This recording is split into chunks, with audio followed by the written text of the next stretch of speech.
Para special force battalions हैं जो पूरी तरह से इंडियन आर्मी की वॉलंटियर फोर्स है। यानी किसी भी सोल्जर्स या ऑफिसर्स को पैरा ज्वाइन करने के लिए फोर्स नहीं किया जाता है, बल्कि ये पैरा में आने का डिसीजन इंडिविजुअल पर्सनल का होता है। स्पेसिफाइड रोल होने के कारण इस रेजिमेंट को optimum level of operational efficiency और फिजिकल फिटनेस मेंटेन करनी होती है। इस फोर्स के लिए specially selected soldiers and officers comparatively young, physically fit, mentally robust, intelligent, innovative और असाइंड ऑपरेशनल टास्क को सक्सेसफुली अकम्प्लिश करने के लिए हाईली मोटिवेट होते हैं।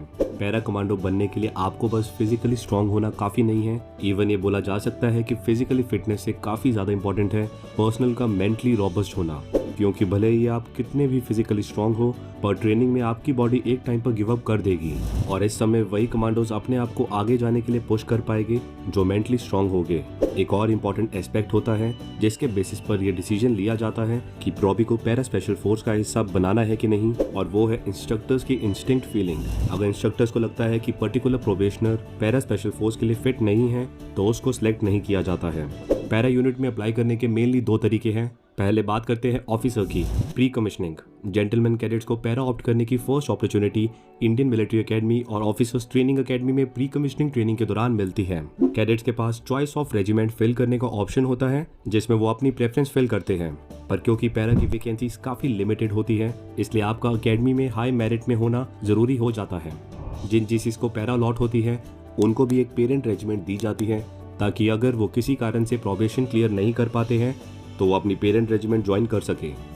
अगर आपने एकेडमी में ट्रेनिंग के टाइम पर अपनी फर्स्ट प्रेफरेंस पैरा फील की थी पर फिर भी आपको पैरा रेजिमेंट अलॉट नहीं हुई तो आप पैरा के लिए अप्लाई कर सकते हो इवन आफ्टर कमिश्निंग। पर पोस्ट कमिश्निंग पैरा ज्वाइन करने के लिए पर्सनल को सभी एलिजिबिलिटी क्राइटेरिया फुलफिल करने होंगे, जैसे on the day of volunteering personal की सर्विस 5 ईयर से कम होनी चाहिए with shape 1 medical category and graded excellent in BPET।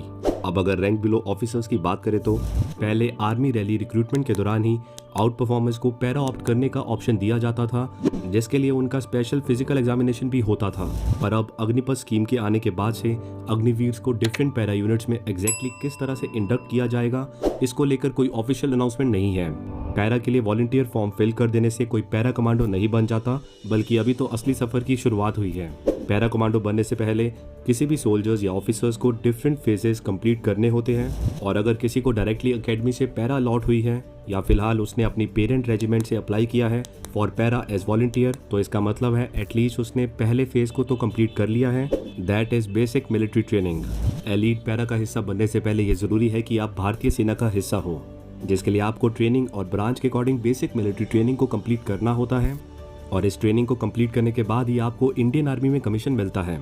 Pre selection की स्टेज में soldiers and officers administrative work को कंप्लीट करते हैं। सर्विंग सोल्जर्स एंड ऑफिसर्स जो वॉलंटियर करना चाहते हैं फॉर पैरा, उन सभी को अपनी एप्लीकेशन कमांडिंग ऑफिसर से साइन करवा के आगे फॉरवर्ड करनी होती है। सिलेक्शन, इस फेज में सिलेक्शन प्रोसेस और बेसिक स्पेशल फोर्सेस ट्रेनिंग का टाइम पीरियड आता है। इस फेज के टाइम ड्यूरेशन में पिछले कुछ सालों में काफ़ी डिफरेंस आया है। जैसे इनिशियल पैरा एयरबॉर्न के लिए इस स्टेज का टाइम ड्यूरेशन था अराउंड 28 डेज, जिसे 1999 के बाद 45 डेज कर दिया गया, और फिलहाल ये स्टेज 90 डेज की है, जिसे 90 डेज प्रोबेशन पीरियड के नाम से जाना जाता है। वही अगर पैरा स्पेशल फोर्स की बात करें तो ये पहले से ही 90 डेज का था, जिसमें कोई चेंजेस नहीं किया गया है।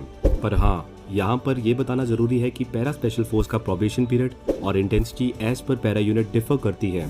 हर एक पैरा स्पेशल फोर्स यूनिट का प्रोबेशन करिकुलम सेम नहीं होता है, इसलिए हम जनरलाइज करके बोल सकते हैं कि प्रोबेशन पीरियड 90 डेज का होता है। हाँ, कुछ यूनिट्स ऐसे भी है जिनका प्रोबेशन पीरियड 180 डेज का होता है। पैरा स्पेशल फोर्स के लिए सिलेक्शन साल में 2 बार होती है।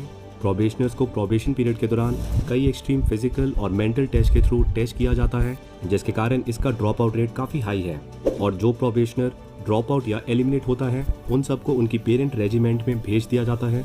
वही जो प्रोबेशनर्स इस डिफिकल्ट प्रोबेशन पीरियड को क्लियर कर लेता है उन्हें इंडियन आर्मी की पैराशूट रेजिमेंट में इंडक्ट कर लिया जाता है। एडवांस स्पेशल फोर्स ट्रेनिंग, वो सभी जिन्होंने स्पेशल फोर्स के लिए ऑप्ट किया है उन सभी को पहले एयरबॉर्न या बोल सकते हैं पैरा ट्रूपर्स के लिए क्वालिफाई करना होगा। वैसे तो ये भी ट्रेनिंग फेस ही है, फिर भी ये सिलेक्शन प्रोसेस का पार्ट है। सोल्जर को अलग अलग तरह की training parachute regiment training centre और स्पेशल फोर्स ट्रेनिंग स्कूल में दी जाती है। इसके अलावा पैरा कमांडोज को इंडिया के डिफरेंट ट्रेनिंग इंस्टीट्यूट्स में ट्रेनिंग दी जाती है।